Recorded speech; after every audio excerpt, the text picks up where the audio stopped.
El sector del transporte de mercancías por carretera vive un momento delicado en el que van desapareciendo empresas, aunque no el número de vehículos. Esto quiere decir que las empresas que quedan se van haciendo más grandes en un sector globalizado en el que el tamaño de las compañías es importante para poder competir. La captación de trabajadores es uno de sus principales hándicaps, aunque los costes derivados de los combustibles y los peajes lastran los resultados. Era unha bella demanda do polígono de San Cibrao e desde o pasado 10 de xaneiro xa está operativo o novo estacionamento para camións ubicado na cidade do transporte. Todos os investimentos son importantes. Aquí hai $500.000 de euros investido máis a adquisición dos terreos, por tanto, con recursos públicos, cada euro público é un investimento importante, pero alguén pode dicir, no, hai obras moito máis grandes. Bueno, obras son, e por tanto todas hai que facelas, e eu me alegro moito de poder ter cumprido este compromiso que tiñamos para facer unha infraestructura moi demandada, efectivamente, porque noutras visitas a este polígono, un dos máis importantes de Galicia, e nalgúnas actividades concretas, sen dúbida, o máis importante ten moitas necesidades, pero este era unha delas, e polo que fora, non estaba resolta. Agora vai non estar. Decíame, tamén escoitaba, vaise quedar pequeno, o gallá que se demostre, porque a nosa intención é repetir isto mesmo en outros polígonos industriais de Galicia, nas 4 provincias, o gallá que esta primeira experiencia, que hoxe é unha realidade, pois nos vaya mostrando como hai que facer este tipo de instalacións, pero que son necesarias ninguén o dubidaba, e que ata agora non o sabía tamén. O estacionamento, que acadou a certificación Ouro en Seguridade e Servizos, está deseñado para garantir comodidade e máxima seguridade aos e as transportistas. Ofrece varios servizos como zona de descanso, videovigilancia avanzada, carga para camións frigoríficos, duchas, aseos, wifi, lavandería e unha sala de descanso equipada.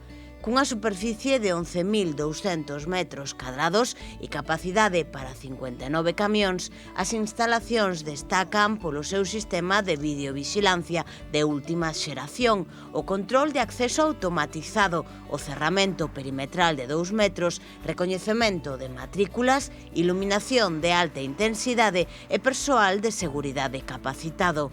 O deseño responde a normativas europeas e busca facilitar o descanso e as operacións dos e das transportistas nun entorno seguro e eficiente. Hai poucas mulleres que se dediquen de xeito profesional ao transporte. Pode haber moitas razóns que o expliquen, pero unha delas é seguro que é necesario ter instalacións que garantan a súa seguridade. A seguridade de todo o mundo, pero especialmente, e desgraciadamente, vémolo a garantir a seguridade das mulleres que están nun mundo tan apasionante, pero que tamén ten riscos, que se pode ser pernoctar de noite en moitos sitios, como é o tema do transporte. E aquí intentamos poñer unha solución, efectivamente, con todos os servicios, con todas as garantías que se poidan poñer para obter esa certificación da que tamén se falou, de decir que esta é unha instalación que vai dar ese servicio demandado. E, polo tanto, cando vemos unha situación anómala, un 2%, algo residual, xa digo, haberá moitas causas, pero seguro que unha delas esta, e hai que empezar a poñerlles solución, moito máis agora que, efectivamente, hai unha falta, unha carestía tan grande de profesionais que se adiquen ao transporte, sobre todo de mercadorías. A Dirección Xeral de Mobilidade da Consellería de Presidencia, Xustiza e Deportes exerce as funcións de impulso, xestión e coordinación das políticas nos ámbitos da planificación, financiamento e ordenación do transporte.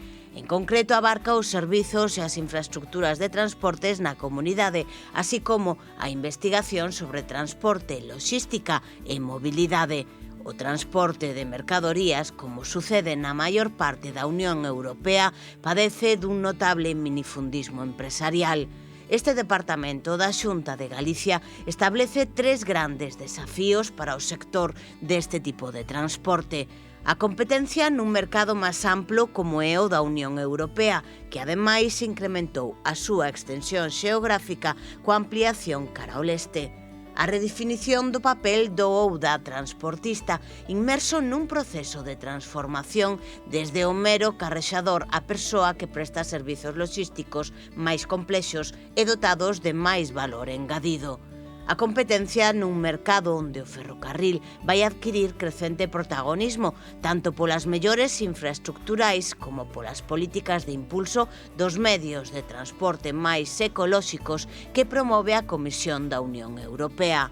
Estes retos non se poden afrontar desde estrategias individuais. Compre alcanzar a masa crítica que permita negociar o mesmo nivel cos cargadores, acadar mellores condicións dos provedores e ofertar mellores prestacións ás persoas usuarias. Nova reunión da Comisión do Transporte Metropolitano esta mañá, convocada e presidida pola Deputación, a que asistiron representantes de 16 concellos ourensáns, co obxectivo de consolidar un novo avance no que supón unha demanda histórica para a cidade e os concellos da área metropolitana, onde se concentra a metade da poboación da provincia. O encontro desta mañá centrouse en analizar os traballos para a posibilidade de implantación dunha primeira fase real e rápida cunha extensión de 3 km nas liñas actuais. Sobre o mapa xa elaborado, realizouse polo miúdo a situación da licitación do servizo do Concello de Ourense. Este punto foi aclarado polos representantes municipais do Concello da cidade, ao considerar que coa actual adxudicataria habería marxe suficiente para acometer esta extensión, algo que foi recibido positivamente polo resto de integrantes da comisión. O seguinte paso foi acordado por unanimidade e consistiu en establecer unha simulación destas frecuencias, algo que farán os técnicos do Concello da cidade para analizar o custe destas liñas e poder dar paso así a que a Xunta proceda a negociar o que afecta ao contrato do transporte no que atinxe a creación ou supresión de paradas. En Ourense, el transporte no se entiende únicamente desde la movilidad de pasajeros.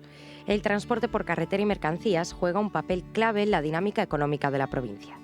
Es el caso de Codisoy, una compañía ourensana especializada en la distribución de gasóleos, carburantes y soluciones energéticas para particulares, empresas y profesionales del transporte. Con años de experiencia y presencia en buena parte de Galicia, Codisoy trabaja para garantizar un suministro ágil, seguro y eficiente, dando respuesta a las necesidades de un sector que depende cada día del buen ritmo de la carretera. Este sector, lejos de detenerse, sigue muy vivo, adaptándose a los cambios del mercado, la evolución del consumo energético y los retos logísticos actuales. Pues la verdad que a pesar de lo que pueda parecer, el sector de los combustibles sigue como siempre, sigue en los mismos números de ventas e incluso creciendo un poquito, y no tenemos queja nosotros en nada de eso. Codisoy ofrece una amplia gama de servicios energéticos centrados en la distribución de gasóleos y carburantes para el transporte, la industria, la agricultura y el uso doméstico. Su actividad se basa en la calidad del servicio, la fiabilidad en el suministro y una atención al cliente cercana y personalizada. Pues nuestros productos, en el caso de los combustibles, sobre todo lo que destaca del resto es que son productos Repsol, ¿vale? Con unos aditivos que hace pues, que consuman un poquito menos, que cuiden mejor los vehículos, los motores de los vehículos, las calderas y demás. Además, ya fuera del producto en sí, intentamos destacar por un servicio de calidad en cuanto a atención al cliente, en cuanto a rapidez de servicio y demás. Pues si quieres una garantía de servicio, una garantía de calidad para estar tranquilo en lo que respecta, por ejemplo, al combustible, que no te estropee el vehículo, que la caldera funcione correctamente, pues garantía es básico en nuestros servicios. Luego intentamos también tener especial hincapié en la sostenibilidad, por eso hemos metido la parte de residuos, inclusive dentro del propio combustible intentamos trabajar con los más sostenibles y luego también pues, calidad a la hora de garantizar cantidad de producto es muy importante para nosotros, por ejemplo en el caso del combustible o del azul. La estación de tren de la ciudad es el aeropuerto terrestre de la provincia. Las cifras de pasajeros de 2023 corroboran que Ourense, como puerta de entrada de la alta velocidad ferroviaria en Galicia, es un nodo que soporta grandes volúmenes de viajeros de larga distancia. Ninguna otra terminal gallega recibe tantos usuarios en este tipo de servicios. Según la información que publica el Adif, la estación de Aponte recibió casi 2,1 millones de pasajeros a lo largo de 2023. La media diaria es de unos 5.700 pasajeros, lo que quiere decir que por la terminal pasan cada día tantos viajeros como habitantes tiene Celanova. Solo contando el tren, la estación movilizó más usuarios que 2 aeropuertos de la comunidad, el de A Coruña, Alvedro y el de Vigo, Peinador. Solo el tren prácticamente duplica en Ourense el registro del aeródromo olívico, por ejemplo. Si contamos los pasajeros que mueve la estación intermodal ourensana, es decir, los 2 millones del tren y el medio millón del bus, superaría en más de 200.000 viajeros Alvedro y Peinador juntos. Además, el volumen de pasajeros que acoge la terminal ferroviaria ourensana creció en comparación con 2022. La joya de la corona ferroviaria ourensana son los servicios de alta velocidad y la larga distancia. Es aquí donde se percibe con más claridad el papel de Ourense como nudo ferroviario. Ninguna otra estación gallega se acerca siquiera al millón de viajeros en larga distancia, ni siquiera la turística Santiago. En Aponte se mueve más del doble de usuarios que en Compostela. La empresa responsable de las estructuras ferroviarias, Adif, publica a través de su portal de contratación la licitación para elaborar los planos de vía en el tramo de alta velocidad Taboadela-Seixalbo, cuya plataforma se encuentra en construcción en estos momentos. De acuerdo con el contrato, valorado en 321.000 euros, la empresa ganadora deberá ocuparse tanto de la redacción del proyecto básico como del constructivo para el montaje de vías sobre la plataforma definida y ejecutada en proyectos anteriores, disponiendo para ello de 15 meses de elaboración. Hasta el 24 de abril se podrán presentar propuestas para cubrir el tramo que separa Taboadela del túnel de Errante, como el enlace de este con Seixalbo, empleando para ello una vía doble en ancho estándar que incluye los aparatos de vía, debiendo analizarse en el proyecto su encaje en el trazado propuesto. Además, se estudiará la conexión en Seixalbo, incluyendo la ejecución de la ampliación de terraplén necesaria para poder completar el montaje. Ateniéndose a los plazos facilitados por Adif, las vías no empezarían a montarse al menos hasta 2027, lo cual, unido al tiempo de construcción y las pruebas de seguridad, retrasarían el inicio de la circulación hasta 2029.